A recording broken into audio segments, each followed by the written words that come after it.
ሚልዬ የኔ አባት ደረስክልኝ እኮ ደረስክ የኔ አባት። አቤት አቤት ችግኛ ያያዝህ ራሱ ቁርጥ ራሴን ቱ ካይል ያውጣ። ያዘጠዘጥ ብርሃኑ ነጋ ራሱ መች እንዳንተ ችግኝ ተክላል። ከሚተክለው ረግጦ የሚጨርሰው ይበልጣል። ለዛሬ ሽልማትህ ምን ልግዛልህ የኔ ጎበዝ? ሚልዬ ምን ልግዛልህ? አመሰግናለሁ አባቢ።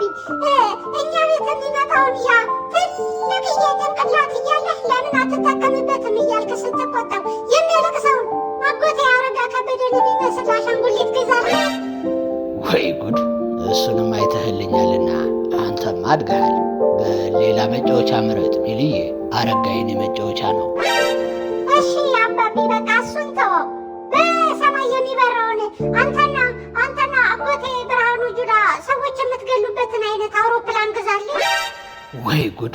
ከልጅ አትጫወት ይወጋሃል በእንጨት አለቢን ዘይድ። በል ሚልዬ ዝናብ እየመጣ ነው። ወደ ቤት እንግባና የቤት ስራ የትምህርት ቤት ሆምወርክ ካለህ አግዛሃለሁ።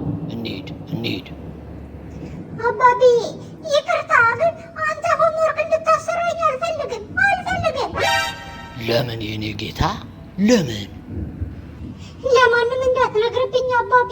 ግን ባለፈው ሚስ ዳንኤል ክብረት የራስህን ስህተት ራስህ ስራ፣ አባትህ ሀገር ላይ የሚሰራውን ስህተት ይበቃል ብለው ገርፎኛል።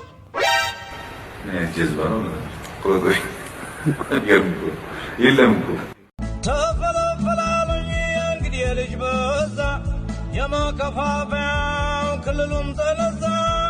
ጀግና ቦህኒ ቤት ታዋቂው መቀመቅ የኢትዮጵያ ልጆችን አሁን ነው መጠንቀቅ። የአገሬ ልጆች አሁን ነው መጠንቀቅ። ረደሞ ደሞ